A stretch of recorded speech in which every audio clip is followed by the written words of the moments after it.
justicia y misericordia. El régimen de alimentación no es para un beneficio personal, sino que es para la gloria de Dios y para el beneficio de los semejantes, es decir, amor al prójimo. ¿Dónde estamos nosotros en esa ecuación? No estamos, absolutamente. Si somos beneficiados es por la gracia y la misericordia de Dios. No es necesario caer, porque la principal motivación es Cristo y no el galardón. Si trabajamos por la recompensa, entonces nosotros caemos en el orgullo y en el envanecimiento. Pero si trabajamos por Cristo, el amor de Cristo nos constriñe y nos mantiene firmes. Si es que no vencemos estas cosas por el poder de Dios, si es que no nos hacemos de las promesas, finalmente estas cosas nos vencerán a nosotros. En otras palabras, el pueblo de Israel que pensaba estar firme y cayó porque no confió en la fidelidad de Dios, porque no confió en su palabra y en sus promesas. Sean todos bienvenidos a este repaso de la lección de la Escuela Sabática. Ya nos encontramos en la número 5, en la cual vamos a estudiar acerca de lo que Pablo ha escrito en los capítulos 8, 9 y 10 de Corintios. Sin embargo, les recomendamos el poder leer aquellos capítulos que se van saltando. En la última lección vimos hasta el capítulo 6. Absolutamente debemos también leer el 7 y los otros capítulos anteriores para poder así hacernos de un contexto el cual nos ayude a entender aquello de lo que estamos hablando. Y está de más decir de que estas lecciones están basadas en el mensaje de la justificación por la fe. Por lo tanto, así como lo hemos hecho las últimas veces, vamos a proyectar lo que Víctor ha presentado y ha hecho para cada uno de ustedes. Y también, luego de eso, vamos a proyectar lo que, en este caso, una corta reflexión acerca también de la lección de lo que yo voy a presentar ahora. Así es que los dejo con Víctor para que podamos reflexionar. Muy buenas noches, que el Señor les bendiga. Para mí es un gusto nuevamente presentar junto con Ítalo un repaso más a la lección de la Escuela Sabática que tiene como título Todo para la gloria de Dios. Este capítulo, este versículo tiene una relación directa con el capítulo 8, 9 y 10 de Primera de los Corintios, los cuales vamos a tratar de comentar rápidamente, ya que hemos tenido algunas dificultades para poder interactuar entre los dos, pero para nosotros es un privilegio seguir presentando la lección de Escuela Sabática y esperamos que el comentario hecho sea de bendición y de edificación espiritual. Así que vamos a orar para poder empezar. Padre nuestro que moras en los cielos, Señor, gracias te damos a ti, Padre Santo, porque usted permite que podamos acercarnos al trono de la gracia en el nombre de Cristo Jesús.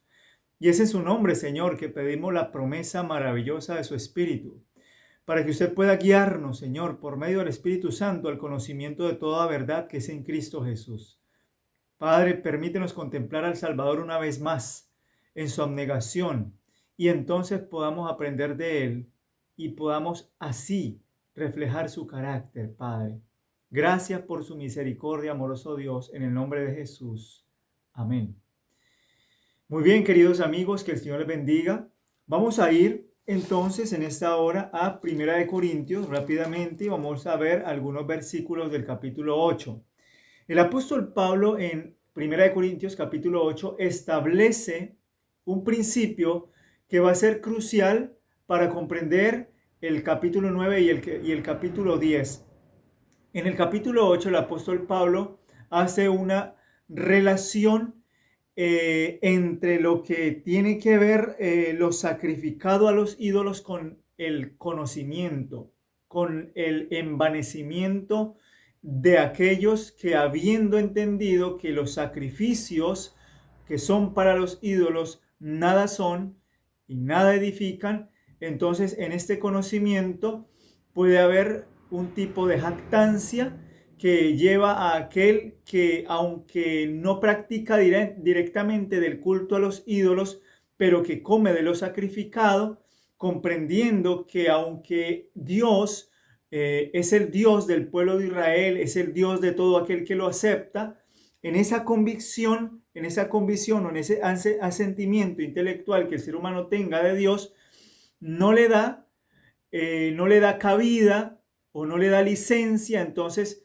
para comer de lo sacrificado a los ídolos. Y eso es lo que el apóstol Pablo quiere dar a entender principalmente. que todo conocimiento con respecto a alguna verdad no nos da a nosotros licencia para practicar tal cosa, no siendo que habiendo tenido el conocimiento, practicando tal cosa, venga yo a ser tropiezo para otros.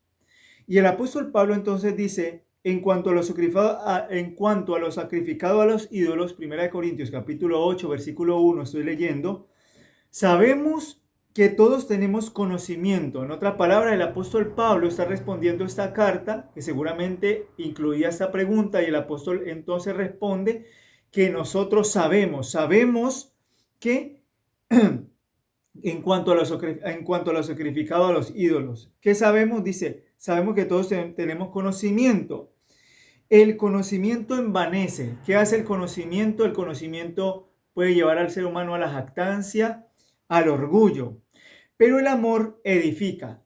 El amor ágape, el ágape de Dios edifica, porque ese ágape está basado en un principio que lo único que hace es servir por amor, teniendo en mente a aquellas almas que tal vez si yo practico algo que no edifica y que porque yo tenga conocimiento de él, entonces Dios me va a entender, si yo practico eso y creo que eso realmente no sirve a aquel prójimo que tal vez puede caer porque está débil en la fe, entonces más bien por amor a ese prójimo, por amor a esa persona, yo no practico tal cosa. Y el apóstol Pablo por eso va a dar un ejemplo en el mismo capítulo de 1 Corintios, en el capítulo 8, dice, pero mirad, 1 Corintios 8, 9, pero mirad que esta libertad vuestra no venga a ser tropezadero para los débiles. En otras palabras, si yo tengo esa libertad, ese conocimiento, y aunque tenga ese conocimiento, eso de pronto me dé licencia a mí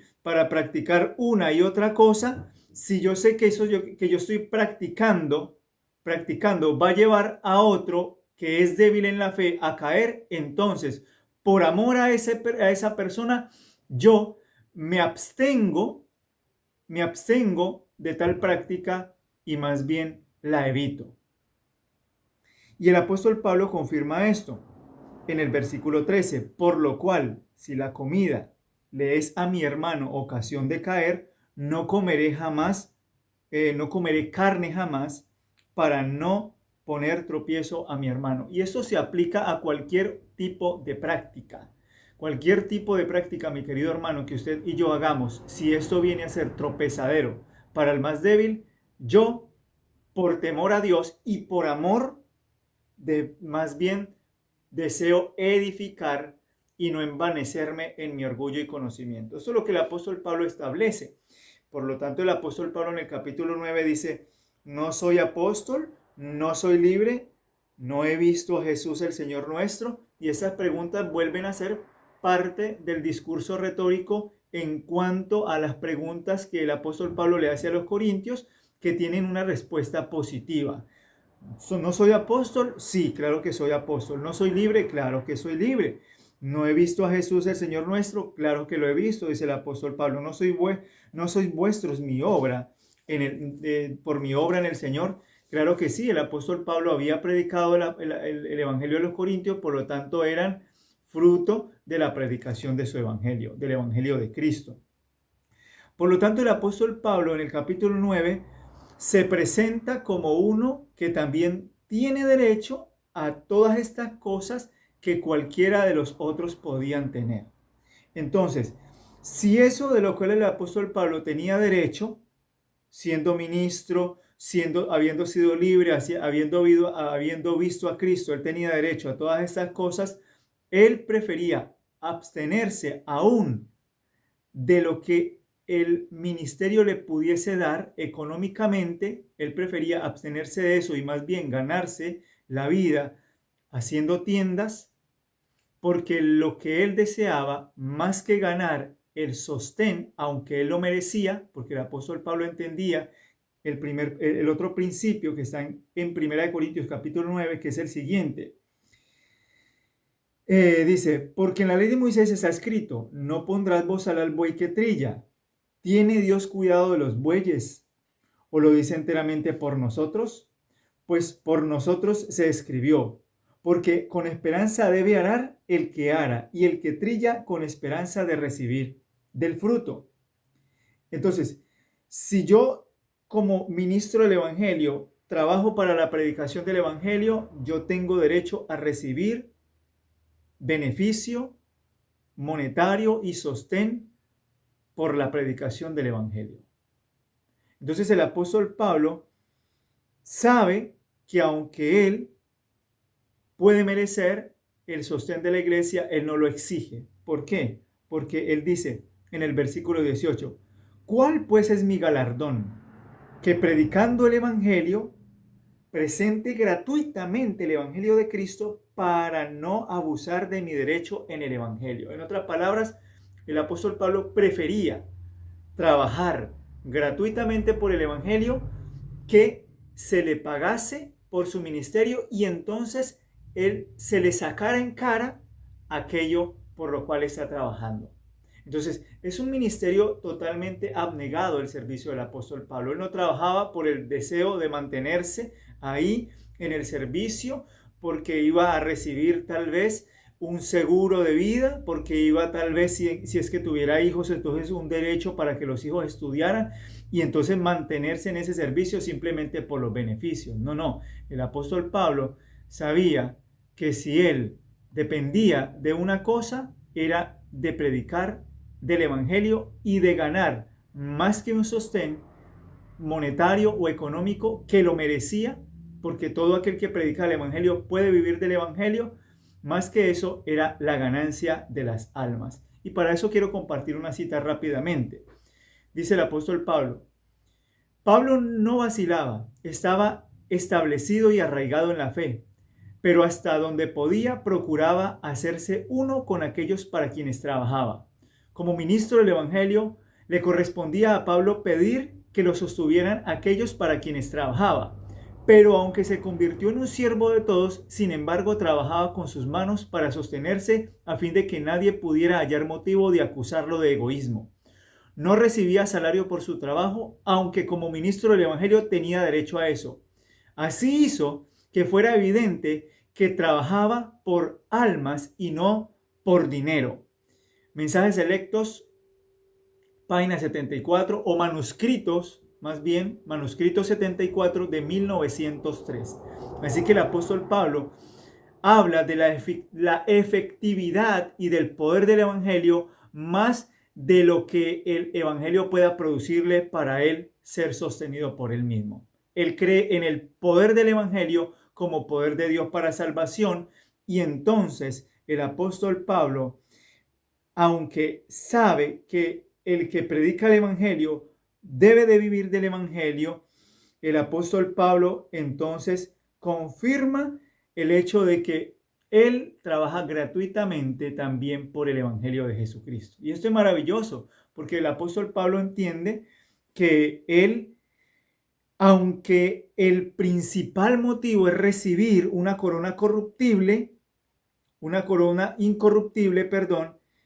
el apóstol Pablo no corre de manera que él vaya a ganar la recompensa, sino que más bien él corre poniendo por servidumbre su cuerpo. ¿Para qué? Para no ser tropezador de otros y él mismo vaya a ser eliminado, que es lo que el apóstol Pablo dice en el versículo 27. El apóstol Pablo dice en el versículo 25 al 27 lo siguiente de 1 Corintios capítulo 9. Todo aquel que lucha, de todo se abstiene. Ellos a la verdad para recibir una corona corruptible, pero nosotros una incorruptible. Así que yo de esta manera corro, no como a la aventura, de esta manera peleo, no como a quien golpea al aire, sino que golpeo mi cuerpo y lo pongo en servidumbre, no sea que habiendo sido heraldo para otros, yo mismo venga a ser eliminado. Y el apóstol Pablo, ¿en qué comprende? ¿Cómo comprende esa eliminación?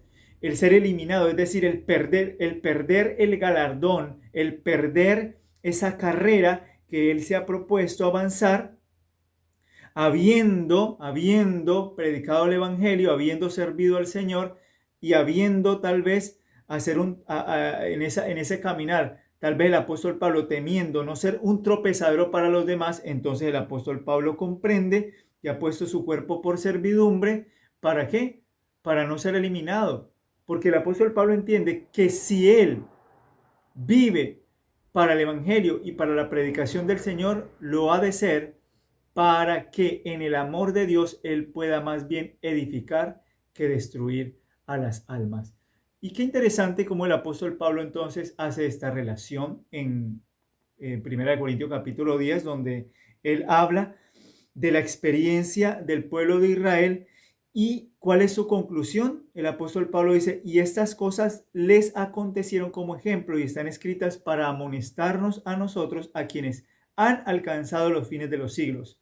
Así que el que piensa estar firme, mire que no caiga. Y esto es interesante porque el apóstol Pablo habla de los pecados que el pueblo de Israel cometió habiendo conocido al Señor, habiendo participado en los dones espirituales, habiendo tomado agua de la roca que es Cristo, habiendo entonces comido del pan espiritual, habiendo visto al Señor, habiéndoles dado el Señor el bautismo por medio de Moisés al pasar el mar Rojo. Todas estas bendiciones espirituales las recibieron y sin embargo el pueblo de Dios cayó en la fornicación, cayó en la idolatría, tentó al Señor en ira y además de eso el pueblo murmuró.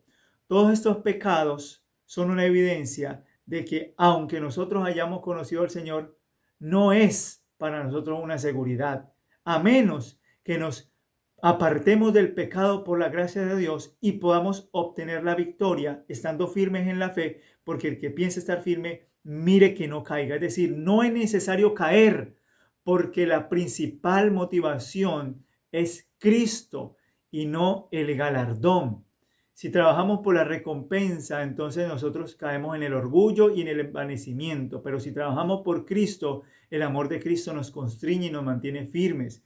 Y el apóstol Pablo dice que toda promesa de Dios es segura en este principio. No os ha sobrevenido ninguna tentación que no sea humana, pero fiel es Dios. Es decir, ¿en qué está la seguridad del cristiano? En la fidelidad de Dios. Dios nos sostendrá. Y dice que no os dejará ser tentados más de lo que podéis resistir, sino que dará también juntamente con la tentación la salida para que podáis soportar. Así que el apóstol Pablo nos muestra a nosotros, mis queridos hermanos, que toda tentación al pecado puede ser soportada porque fiel es Dios. No debemos nosotros caer en el pecado de la idolatría, de la murmuración, del orgullo, de todo aquel defecto de carácter que nos lleve a nosotros a degradarnos de tal manera que no alcancemos entonces la meta final.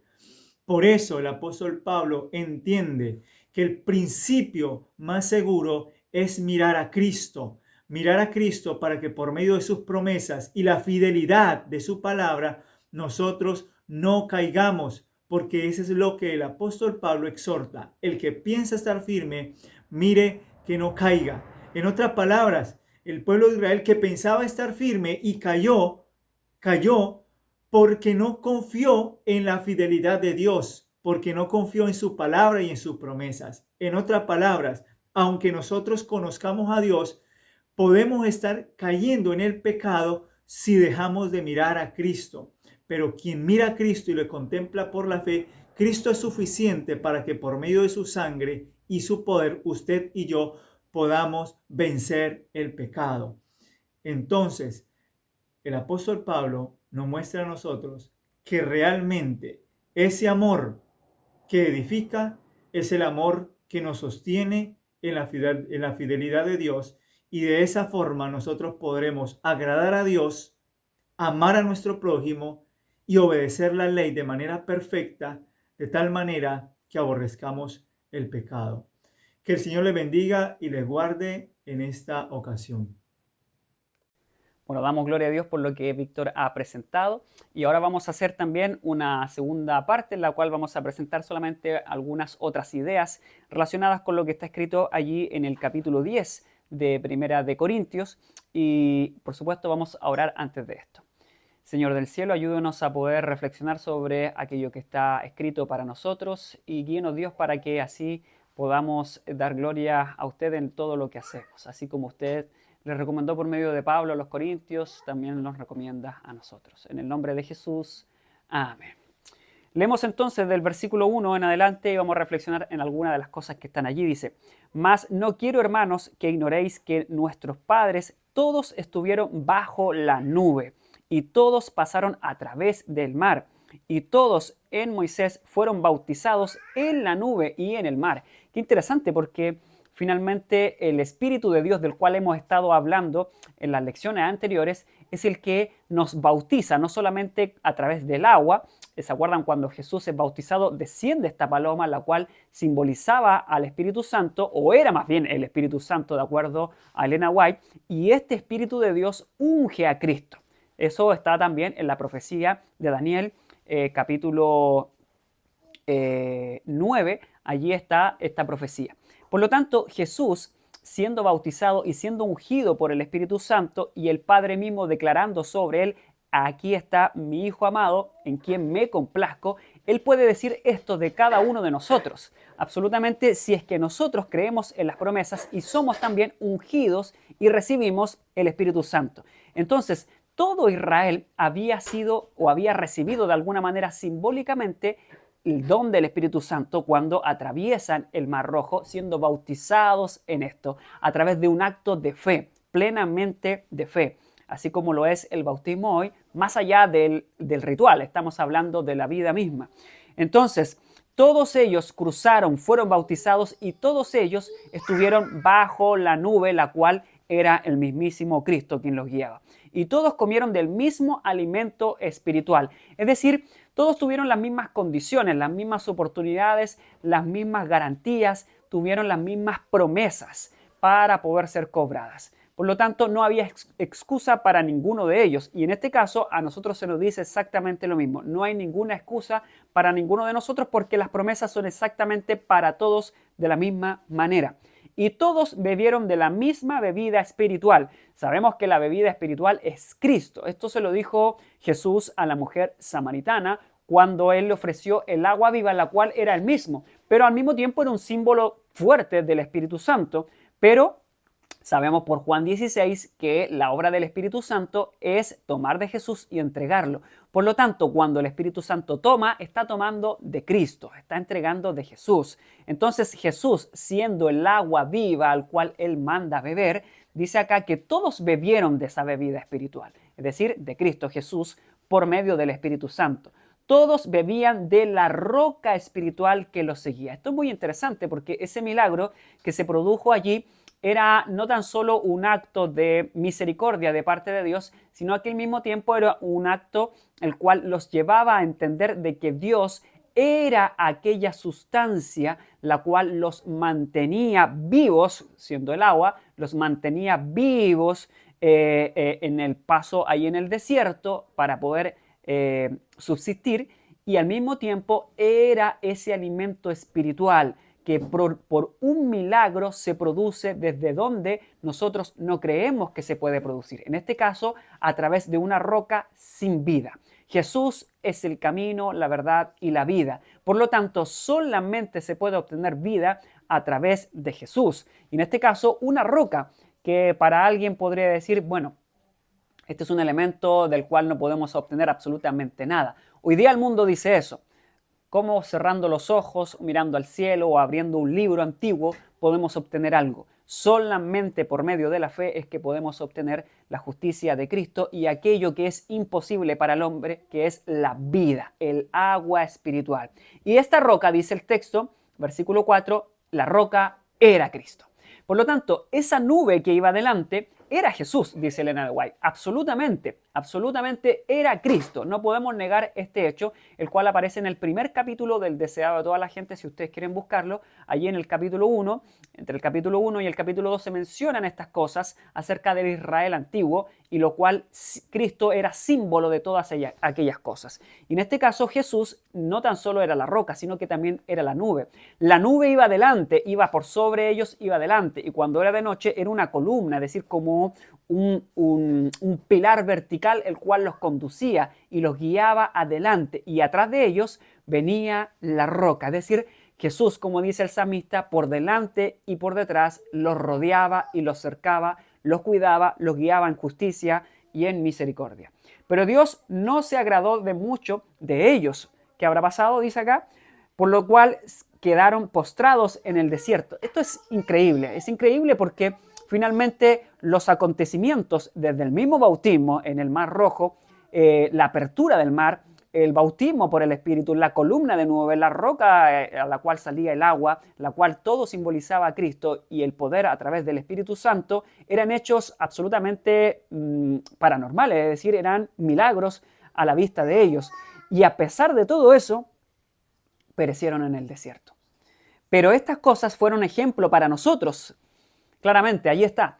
Es decir, si finalmente estas personas viendo, tocando, palpando, oliendo, visualizando día tras día los milagros de Jesús, perecieron en el desierto, esto es un ejemplo para nosotros que recibimos también exactamente los mismos dones espirituales por medio del Espíritu Santo, el cual ya analizamos un poco la semana pasada, a fin de que no codiciemos cosas malas como ellos codiciaron. Por lo tanto, finalmente ellos cayeron por producto de la codicia. ¿Cuál fue el pecado de Adán y Eva? En primera instancia, el deseo de ser como Dios, la codicia, el orgullo, que es el pecado, de acuerdo a lo que dice el Camino a Cristo, el peor de los pecados. Y este orgullo hace que queramos recibir más de lo que nosotros necesitamos.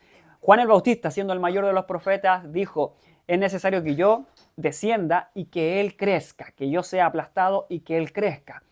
Justamente el libro de Mateo nos dice que para que alguien sea salvo debe ser caer sobre la roca, y al caer sobre la roca somos desmenuzados. ¿Para qué?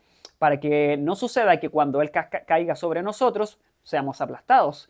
Esas es las dos elecciones: o somos desmenuzados sobre Él o somos aplastados por Él. Por lo tanto, estas personas no quisieron ser desmenuzados producto del poder del Espíritu Santo que venía y que tomaba de Cristo y les daba cada día aquel maná y aquel agua viva, y los calentaba con aquella nube y les daba sombra también. Entonces, estas personas perecieron. Y además de eso, no solamente ese era su pecado, el orgullo, sino que dice la idolatría. No seáis idólatras como algunos de ellos, según está escrito. Se sentó el pueblo a comer y a beber y se levantaron a jugar. Ni forniquéis como algunos de ellos fornicaron y cayeron en un día 23,000. Ni tentemos a Cristo como también ellos le tentaron y perecieron por las serpientes. Ni murmuréis como algunos de ellos murmuraron y fueron destruidos por el destructor. Y todas estas cosas les acontecieron como ejemplo y están escritas para amonestarnos a nosotros sobre quienes los fines de los siglos han venido. ¿Se fijan? Aquí hay un sinfín de ejemplos. Las serpientes, la peste, cuando murieron producto de la misma alimentación. Ellos querían carne, el Señor les dio y se atragantaron con esto, y cuando ésta estaba todavía en sus dientes, ellos finalmente mueren. Quizás cómo habrá sido el deseo de comer este alimento, que en este caso era la carne, que fue a través de codornices. Tanto tienen que haber comido que tuvieron que haber muerto de algún paro cardíaco o alguna otra afección que hoy día vemos muy común en nuestro tiempo, producto de la alimentación. Entonces, y lo interesante que dice que junto con el alimento, que es un hábito, que lo vimos la semana pasada, que es un mal hábito de la carne, dice, se sentó el pueblo a comer, a beber y a jugar. Entonces son cosas que se relacionan entre sí y que tienen que ver con el ocio, que tienen que ver con el orgullo finalmente y la autocomplacencia. Estos son elementos que hoy día el mundo respira y que vive cada día, y que nosotros debemos, por el poder de Dios, pedirle y rogarle que nos aleje de esto. Y si estamos enredados en estas cosas, rogarle a Dios que podamos salir de ellas, porque dice el consejo sobre régimen alimenticio: si es que no vencemos estas cosas por el poder de Dios, si es que no nos hacemos de las promesas, finalmente estas cosas nos vencerán a nosotros. Entonces, esto está escrito de acuerdo al versículo 11 para nuestros tiempos, para que nosotros que estamos en este tiempo final podamos vencer. Aquí Elena White, en Mensaje Selecto de 1899, nos dice lo siguiente: así presenta Pablo las condiciones que Dios impone sobre cada alma que se alista a su servicio. El apóstol teme por sí mismo, no sea que fracase y no pase la prueba del examen y sea hallado falto y se coloca bajo una severa preparación. De la misma manera, el cristiano hoy día también necesita vigilar estrictamente su apetito. Necesita someterse a una severa preparación para que no corra inciertamente o al azar, sin ver su norma ni esforzarse por alcanzarla. Debe obedecer las leyes de Dios. Las facultades físicas, mentales, morales deben ser conservadas con la más perfecta condición si quieren lograr la aprobación de Dios. Golpeo mi cuerpo. Esto está relacionado con lo que dice un poquito atrás en el capítulo 9, versículo 27, donde dice, sino que sujeto mi cuerpo y lo pongo en servidumbre, no sea que habiendo predicado a otros, yo mismo venga a ser reprobado. Esto sería fatal y son muchas de las cosas que sin duda están ocurriendo hoy día, que muchos de nosotros tal vez predicando estemos cayendo en estas cosas. Así que Dios tenga misericordia para que podamos todos ser transformados por el poder de su justicia. Dice acá, esto significa literalmente derrotar tus deseos, impulsos, pasiones mediante una severa disciplina, así como lo hicieron los que competían en la busca de un premio terrenal. Por lo tanto, el vencer el pecado, el vencer las concupiscencias, en sí mismo las concupiscencias no son pecados, pero se transforman en aquello cuando finalmente Satanás nos tienta, como dice Santiago capítulo 1, y da como fruto o nace el pecado producto de tentarnos en estas concupiscencias. Leo finalmente el versículo último de del capítulo 10, donde aparece un llamado acerca, y estaba como texto central, acerca de todo lo que hacemos es para la gloria de Dios, donde dice versículo 31, si pues coméis o bebéis o hacéis otra cosa, hacedlo todo para la gloria de Dios.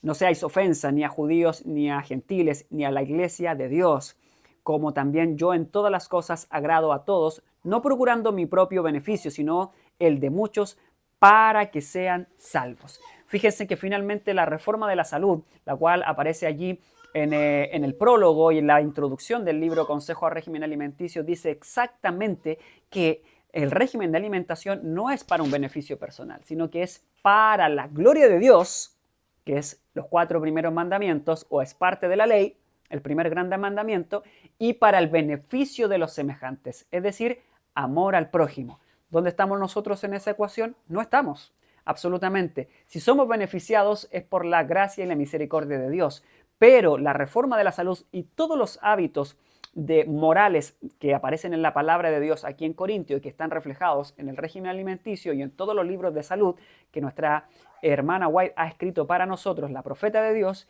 son para la gloria de Dios y el beneficio de los semejantes. Por lo tanto, nosotros simplemente nos entregamos para que podamos hacer la obra de Dios, glorificándolo y amando a aquellos por los cuales Él ha muerto.